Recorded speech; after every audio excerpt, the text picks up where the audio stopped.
ये इंटरव्यू, ये बातचीत हर मुद्दे पर, एक खास इंटरव्यू आज शाम 7 बजे और 10 बजे CNBC आवाज पर। बाजार पर लौटते हैं और निफ्टी करीब 11,603 के स्तर पर। अगर आप देखें आज एक कमजोर शुरुआत है, अंतर्राष्ट्रीय संकेत, कल की गिरावट का डर।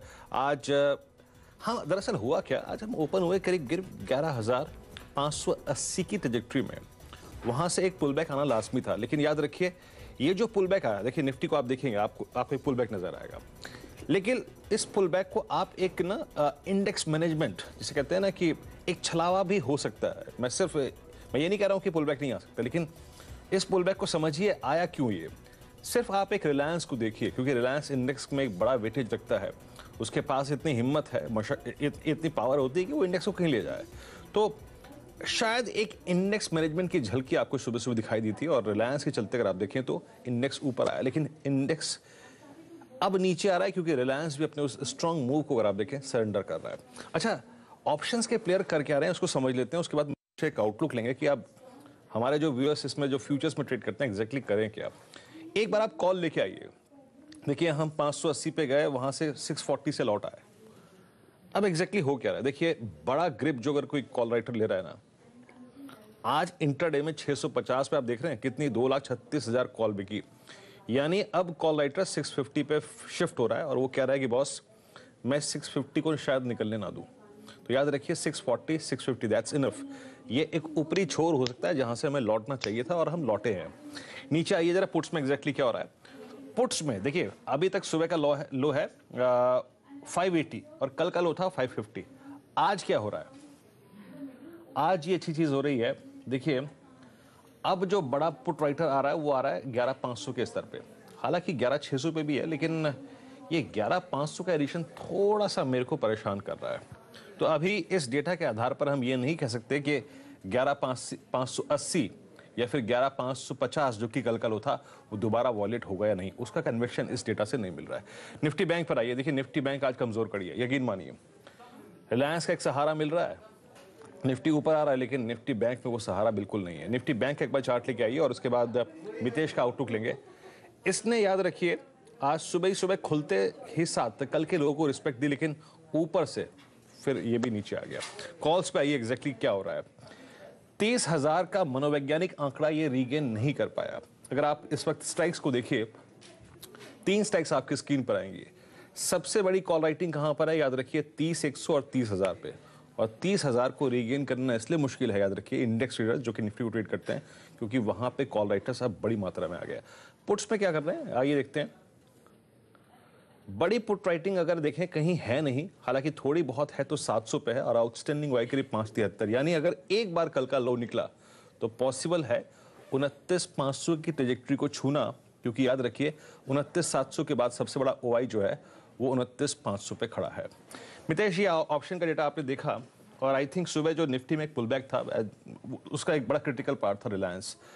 मितेश, आज एज ए इंडेक्स ट्रेडर मेरे को करना क्या चाहिए? डेटा आपने देखा, कल का बिहेवियर देखा, आज का बिहेवियर देखा, निफ्टी या निफ्टी बैंक में से इस वक्त किस में आपको एक कंफर्टेबल ट्रेड नजर आ रहा है? Good morning. आई थिंक दोनों ही इंडाइसेस रेंज में कंसोलिडेट कर रहे हैं और आपको आई थिंक उसके बीच में ये सब आपको मूवमेंट मिलते रहेंगे। और आईवीज थोड़ी सी बढ़ गई जो कि एक शायद क्योंकि इलेक्शन का भी टाइम है और रिजल्ट्स का भी टाइम है, आई थिंक उसके चलते भी आईवी थोड़ी बढ़ी हुई है। मुझे लगता है कि broadly between the two indices short term में जिसमें स्ट्रेंथ है वो निफ्टी है, और हमने 2 बार पिछले 7 दिनों में देखा है कि 11,550 560 की रेंज से निफ्टी ने बाउंस बैक दिया है। तो कल भी मैंने कहा था 11,560 के आसपास बाय करें, हमने बाय भी किया था। आई थिंक वही स्ट्रैटेजी मेंटेन रहेगी। वहां से आप 35 पॉइंट का स्टॉप लॉस ले 11,700 के आसपास आप सेल करने का ट्राई करें। जी चलिए, देखिए ये इंडेक्स पे हमने अप्रोच पूरी कर ली और देखिए आपके मैं प्रश्न लूंगा स्टॉक स्पेसिफिक, और वो प्रश्न पूछने का जरिया क्या है, वो टोल फ्री नंबर और साथ ही साथ वो व्हाट्सएप नंबर आपकी स्क्रीन पर कुछ देर में वो नंबर आएगा, नोट कर लीजिएगा। आपकी स्क्रीन पे ये नंबर है व्हाट्सएप नंबर 7045220000 और टोल फ्री नंबर भी है जिस पर आप कॉल करके अपने प्रश्न पूछ सकते हैं 180020097890। याद रखिए इस कार्यक्रम में 10:30 के प्रोग्राम में ट्रेडर्स हॉटलाइन में डेरिवेटिव्स के ट्रेड देता हूं, ऑप्शंस के और साथ ही साथ फ्यूचर्स के। लेकिन एक बार फिर से लौटते हैं देखिए उस अहम मुद्दे पर, और कश्मीर में आफ्स्पा, इसको लेकर एग्जैक्टली प्रधानमंत्री श्री नरेंद्र मोदी ने क्या कहा इस खास इंटरव्यू में, आइए देखते हैं, ये एक बहुत बड़ा मुद्दा है आज की तारीख में, ये चर्चा का बहुत बड़ा विषय भी है, और इस विषय पर प्रधानमंत्री मोदी ने क्या कहा, आइए एक बार सुनते हैं।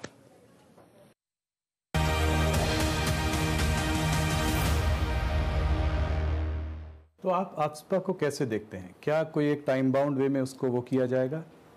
देश में पहले ऐसी स्थिति पैदा करनी चाहिए कि आफ्स्पा की जरूरत ही न पड़े। जैसे हमने अरुणाचल में परिस्थिति पैदा की तो कुछ जिलों से हमने हटाया, हमने कुछ राज्यों में से हटाया। 1980 के बाद पहली बार हटाने का काम हमने किया है, लेकिन कानून को तो बनाए रखा है। सरकार के पास हथियार तो होना ही चाहिए ताकि जवानों को एक सुरक्षा मिले, तब जवान मोरली लड़ सके। और जम्मू कश्मीर में से हटाने का मतलब होता है कि हमने हमारे जवानों को फांसी के तख्त पर लटका देना। मैं देश के जवानों के साथ ऐसा नहीं होने दूंगा। प्रधानमंत्री जी, आपकी पार्टी हमेशा आर्टिकल 35A और 370 को हटाने की बात करती रही है। आज भी आपने मैनिफेस्टो में इसकी बहुत जोरों से बात करी है।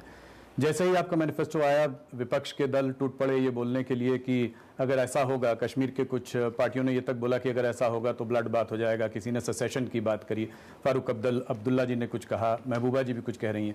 इसके बारे में आप क्या कहेंगे? कश्मीर की समस्या की जड़ में वहाँ बन बैठे हुए 50 पॉलिटिकल परिवार है। ये सारी मलाई इतने साल इन्हीं कुछ परिवारों ने खाई है। कश्मीर के सामान्य मानवी को कोई भी फायदा ये पहुंचने ही नहीं देते हैं, और इस प्रकार के इमोशनल इश्यू बना करके अपनी राजनीति चला रहे हैं। इन दिनों भारत सरकार की तरफ से हवाला वगैरह के विषय को लेकर के इनकम टैक्स डिपार्टमेंट वगैरह वहाँ काम कर रहा है, करप्शन के खिलाफ कुछ काम कर रहा है। आप हैरान हो जाएंगे, आतंकवादियों के घटना के समय पाकिस्तान से पैसा लेकर के पत्थर मारने वाले तो आ जाते हैं, लेकिन जब NIA के द्वारा या इनकम टैक्स के द्वारा रेड पड़ती है, भ्रष्टाचारियों पर कदम उठाए जाते हैं, तो वही नागरिक वहाँ बाहर खड़े रह करके ताली बजाते हैं। इसलिए कश्मीर की सामान्य मानवी इन लोगों से मुक्ति चाहती है जिन परिवारों ने 50 साल से कब्जा किया हुआ है। और इसलिए कश्मीर की स्थिति ऐसी है कि वहाँ की जनता ही अब बदलाव चाहती है, चाहे वो 370 का मामला हो, 35A का मामला हो।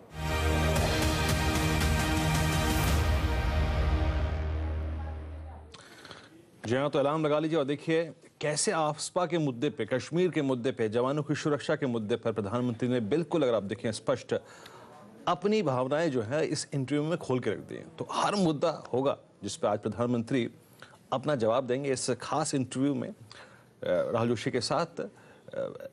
तो 7 बजे और साथ ही साथ 10 बजे आज रात CNBC आवाज पर आप ये खास इंटरव्यू देख सकते हैं। अच्छा, अब दर्शकों से बातचीत करते हैं और पहला प्रश्न लूंगा मैं, ये है सुमित जी पटना से। सुमित जी नमस्कार, प्रश्न पूछिए अपना। हाँ सर, हेलो सुमित जी। हाँ हाँ, धन्यवाद। नमस्कार सर, प्रश्न पूछिए अपना। आपका नंबर लगा है सर, बहुत बहुत धन्यवाद कीजिए। 5 साल में पहली बार मेरा बात हो रही है आपसे। हेलो सर, मैंने DLF का ये मेरा भी सौभाग्य है सर कि आपसे बात हो रही है। हाँ सर, 5 साल में पहली बार सर आपसे बात हो रही है, मतलब दिन तो ये हमारा भी सौभाग्य है सर, ये हमारा भी सौभाग्य है। हाँ अच्छा अच्छा, ये DLF कितने पे लिया आपने? मैंने 205 रुपए में फ्राइडे को इंट्राडे के लिए लिया था, लेकिन अचानक फिर मंडे को इतना गिर गया कि संभलने का मौका ही नहीं, अभी तक होल्ड करके रखा हुआ हूं मैं। याद रखिए सर, डेरिवेटिव्स के ट्रेड को सर लेने से पहले ना स्टॉप लॉस सोच लिया कीजिए कि यार 204 पे ले रहा हूँ, 205 पे ले रहा हूँ, 201 से नीचे नहीं। या फिर एटलीस्ट ब्रोकर को ये बोल दिया कि बॉस इसकी डिलीवरी नहीं लेनी है, चाहे फ्यूचर हो चाहे कैश हो। अगर इंटरडे किया है तो किया है, अब गलत हो गया, खैर होता है सर, क्या करें, भावनाएं हैं आदमी की। अमितेश, DLF कल गिरा और आई थिंक एक बड़ा एग्जिट था यहाँ से और उसका प्रेशर रियली अगर आप देखें फील कर रहा था स्टॉक। लेकिन आज एक बड़ी बात यह है, भले ही लाल निशान में, but still I mean 200 EMA को रिस्पेक्ट दे रहा है और ये क्लस्टर जो है ना 183 से लेकर 180 का बड़ा इंपॉर्टेंट है। कैसे अप्रोच करेंगे आप इस स्टॉक को? आई थिंक वीरेन इसी क्लस्टर पे मेरी नज़र है। इनफैक्ट जो 200 एवरेजेस हैं दोनों ही एक्सपोनेंशियल और सिंपल है, 181 183 के आसपास है। तो मेरे ख्याल से 180 का स्टॉप लॉस लगा लें और बाउंस बैक में 195 के आसपास निकलने का ट्राई करें। आई थिंक स्टॉक में अच्छा स्ट्रक्चर था, परंतु जो बल डील के साथ में प्राइस गिरी उसके साथ एक बार आई थिंक लगता है कि स्टॉक के अप ट्रेंड को ब्रीदर लग गया है और अब पुल बैक मिल सकता है जो कि 195 तक जा सकता है। तो 180 के नीचे का स्टॉप लॉस लगा के 195 पे एग्जिट करें। चलिए सुमित जी, देखिए राय है आपसे, और DLF तब तक मजबूत है, फिर मजबूत शब्द का अगर इस्तेमाल नहीं करूं मैं, तब तक टिका हुआ है जब तक 180 स्क्रीन पर है। ये गया सर तो याद रखिए परेशानी आपकी बढ़ जाएगी। तो प्लीज आपका स्टॉप लॉस इस रेंज में होना चाहिए। अभय है मुंबई से अपना प्रश्न पूछने के लिए। अभय जी नमस्कार, प्रश्न पूछिए अपना। Abhay ji. Yes sir good morning sir. प्रश्न पूछिए अपना। Good morning. Good morning sir, मेरे पास लुपिन का फ्यूचर है, बाय किया हुआ है, प्राइस है 770। अभी उसे स्टॉप लॉस क्या लगाए और पहली बात तो सर आगे कैरी करे या फिर प्रॉफिट बुक कर ले? ओके तो मुबारक हो सर, आपको प्रॉफिट अच्छा है। यहाँ पर 810 पे आपका फ्यूचर है सर, और आपको लगभग 23-33 रुपए का प्रॉफिट हो रहा है। मितेश ट्रेड ग्रिप में है और आई थिंक ये ट्रेड इनकी ग्रिप में और आ सकता है, बशर्ते कि अभी एग्जैक्टली जो प्राइस स्क्रीन पे है ना ये निकाल दे। मितेश ये आपको याद होगा ये लास्ट मंथ का हाई भी है, जिसके बाद अगले दिन बहुत बड़ा सेल ऑफ आया था इस स्टॉक में। मितेश क्या स्टॉप लॉस रहे और ट्रेलिंग अगर ये निकल जाता है तो आपको लगता है मितेश कोई सरप्राइज 840 860 के जोन में दे सकता है स्टॉक? इनफैक्ट मैं 841 का ही टारगेट देख रहा हूँ विकेट, और मुझे लगता है कि आई थिंक वहाँ तक जाने की संभावना काफ़ी स्ट्रांग हो गई। इसके मीडियम टर्म चार्ट्स ऊपर की तरफ रिवर्स करना चालू कर चुके। स्टॉक ने काफ़ी टाइम बिताया है इस 900 से लेकर 750 की रेंज में, और अब इंडिकेटर्स ने ऊपर देखना चालू किया। तो मेरे ख्याल से 810 एक जरूर इंपॉर्टेंट पिवट है, 810 से 12 का लेवल। आई थिंक वो निकाल के 840 की तरफ ये स्टॉक बढ़ेगा, तो वो टारगेट रखें। और जो उसमें आपको मैं स्टॉप लॉस सजेस्ट करूँगा वो थोड़ा सा डीप होगा, परंतु मुझे लगता है कि वो हिट नहीं होगा, वो होगा करीबन 788 का आसपास का। ओके सर, उम्मीद है आपको राय मिल गई होगी। 840 तक भी आपका स्टॉक जा सकता है, लेकिन याद रखिए उसको लेने के लिए आपको एक ट्रेडिंग स्टॉप लॉस रखना होगा, जो मितेश ने आपको बताया है। अच्छा, अब हैं शिवम अपना प्रश्न पूछने के लिए, गुरुग्राम से हैं ये। शिवम जी नमस्कार। Good morning Veeru. सर मेरे पास गुड मॉर्निंग। Good morning. 100 का कॉल है, काफी लॉस मेकिंग है इस वक्त। मैंने जो लिया था 1.7 पे, और एक SBI का 260 का कॉल है सर 2.15 पे। एंड ऑल्सो सर एक possible I wanted to know the view on South Indian Bank till this expiry. अच्छा, आपके पास फ्यूचर है साउथ इंडियन बैंक का सर? नहीं सर, मैं इसमें नई पोजीशन लेना चाह रहा हूँ इस एक्सपायरी की। कैश में 20 से 21 रुपए का कॉल अभी देखिए अब ओके अभी रुक जाइए। अभी आप देखिए, मैं आपको पर्सनली राय दूंगा। बाजार थोड़ा सा टर्बुलेंस फील कर रहा है, ups and downs, range with negative bias trade कर रहा है। अभी आपके पास 2 खराब ट्रेड हैं। अब आपकी मानसिक स्थिति मैं जान सकता हूं सर, आप 2 खराब ट्रेड के लॉस को रिकवर करने की कोशिश कर रहे हैं, ये सबसे खराब स्थिति है। पहली बात तो यह है कि आपको इन दोनों खराब ट्रेड से निकलना है। मितेश, आई थिंक इनका अशोक लेन का ट्रेड जो है वो तो डिसॉल्व हो चुका है, पूरा नुकसान हो चुका है। और रही बात इनकी, जरा प्लीज दूसरा स्टॉक लेके आएंगे जरा। इनका SBI का प्रश्न था, मेरे ख्याल से SBI की इन्होंने कॉल ले रखी है। जरा प्लीज वो प्लेट लेके आइए SBI के ट्रेड की इनकी। मितेश, पहले तो राय अशोक लेन पे और SBI पे क्या राय रहेगी आपकी? या अशोक लेन के ट्रेड से मैं भी एग्जिट सजेस्ट करूँगा। आई थिंक कुछ बचा नहीं है उसमें, और लगता नहीं कि इमीडिएटली अपसाइड आएगी। आई थिंक स्टॉक गिरने के बाद बड़े कंसोलिडेशन के सिग्नल्स दे रहा है, और काफ़ी हद तक आई थिंक स्टॉक में अपसाइड और डाउनसाइड लिमिटेड रहेंगी, तो निकल जाए। SBI में वीरेंद्र मुझे लगा था कि 330 का ब्रेकआउट आ सकता है, वहीं से स्टॉक घूम के आया है। इनफैक्ट जो क्लोजिंग हमने देखी थी 329 की 2 अप्रैल को, उसके बाद स्टॉक नीचे आ रहा है, और अब मल्टीपल एवरेजेस और सपोर्ट 305 के आसपास आते हैं। ये लेवल इंपॉर्टेंट भी था ऊपर जाने के लिए, तो 305 का स्टॉप लॉस लगा ले। चांसेस है कि बाउंस बैक देके वापस 330 तक आएगा, तो वहाँ पे आपको बेटर एग्जिट मिल जाएगी। शिवम जी, आपके पास SBI की 260 की कॉल है? हाँ जी। एक सेकंड, जरा 260 की कॉल का प्रीमियम लेके आएंगे एग्जैक्टली। गलत बता रहे हैं सर आप, मेरे ख्याल से आपके 360 की कॉल होगी ये। अरे हाँ सर, माय बैड सर, 360 के, माय बैड सर। वही तो सर, 360 की कॉल का प्रीमियम 2 रुपए कैसे हो जाएगा सर? ये 260 की कॉल का प्रीमियम 2 रुपए कैसे हो जाएगा? ये 300 की कॉल है। मितेश, इस पर राय आपकी बहुत संक्षेप में रखिएगा। एग्जिट कर जाएंगे एक बार यहाँ से? नहीं, मैंने बताया कि 305 का स्टॉप लॉस लगा ली सर, और 330 तक बाउंस बैक आता है तो एटलीस्ट बेटर प्राइस पे। ओके चलिए, ठीक है ओके, ठीक है चलिए। अच्छा, अब एक और प्रश्न लेते हैं और ये है कोटक महिंद्रा बैंक को लेकर। ये है राशि जी पूछ रही हैं जलगांव से। मैम नमस्कार, प्रश्न पूछिए अपना। हेलो राशि जी? मेरे हाँ जी सर। सर मैंने ये कोटक महिंद्रा बैंक का एक लॉट बाय किया अप्रैल फ्यूचर का 1370 में। ओके, तो अभी 1370 पे, थोड़ा सा आपका ऊपर का है। हाँ जी सर। ओके, 1370 पे लिया है। एक बार जरा प्लीज अप्रैल फ्यूचर्स लेके आइए कोटक महिंद्रा बैंक। ट्रेड अच्छा था, आई मीन नो डाउट, और आई थिंक आपने एक बहुत वैलिड और एक बहुत स्ट्रॉन्ग ब्रेकआउट पॉइंट पे लिया था राशि जी। पहली बात तो ये है, और मैं अभी भी कहूंगा कि इसका एक स्टॉप लॉस पॉइंट मितेश शायद थोड़ा बड़ा सा था। मितेश मैं बताऊंगा, मैं आपको, मेरे स्क्रीन पे 1 मिनट चार्ट है और आई थिंक अगर इनका शायद 1330 या 1335 ना टूटे या फिर 1330 ना टूटे तो शायद तब तक ये होप कर सकती थी। आपकी राय क्या कह रहे हैं मितेश? वो जो 1370 के आसपास एक बहुत स्ट्रॉन्ग ब्रेकआउट पॉइंट था, बस वहीं से स्लिप कर गया ये, या फिर कह लीजिए कि बाजार ने वहीं से साथ नहीं दिया। आपकी अप्रोच क्या होगी? आई थिंक विदिन 1370 एक इम्पॉर्टेंट लेवल बन गया, क्योंकि 3 या 4 बार हमने देखा मार्च एंड के से लेकर अभी तक वो स्टॉक वहाँ तक गया, उसके ऊपर ब्रेकआउट नहीं दिया है। मुझे लगता है कि बेसिकली ब्रेकआउट देने के बाद साइडवेज हो गया। तो आपने सीखा 1330 तोड़ रहा है, वहाँ पे एक इंपॉर्टेंट छोटे एवरेजेस थे, वो तोड़ के आई थिंक स्टॉक ये बड़ी रेंज में ट्रेड कर सकता है 1305 से लेकर 1360-70 की रेंज में। तो अगर आपको बड़ा स्टॉप लॉस जमता है 1300 के नीचे का, तो मेरे ख्याल से होल्ड कीजिए, ऊपर वापस 1360-70 के आसपास आपको एग्जिट मिल जाएगा। तो मुझे इतना खराब चार्ट पैटर्न नहीं लगता, परंतु हाँ, स्टॉक बड़े ब्रेकआउट के बाद पिछले 3 हफ्तों से साइडवेज और अभी भी साइडवेज की ट्रेंड दिखा रहा है। अगर कोई छोटा स्टॉप लॉस देना हो राशि जी को मितेश तो एग्जिट हो चुका है वीरेन। आई थिंक 1335 जो आपने लेवल आइडेंटिफाई किया था, 1334 का मेरा लेवल है। तो आई थिंक उसी के नीचे स्टॉक ट्रेड कर रहा है, तो वही एग्जिट हो चुका है।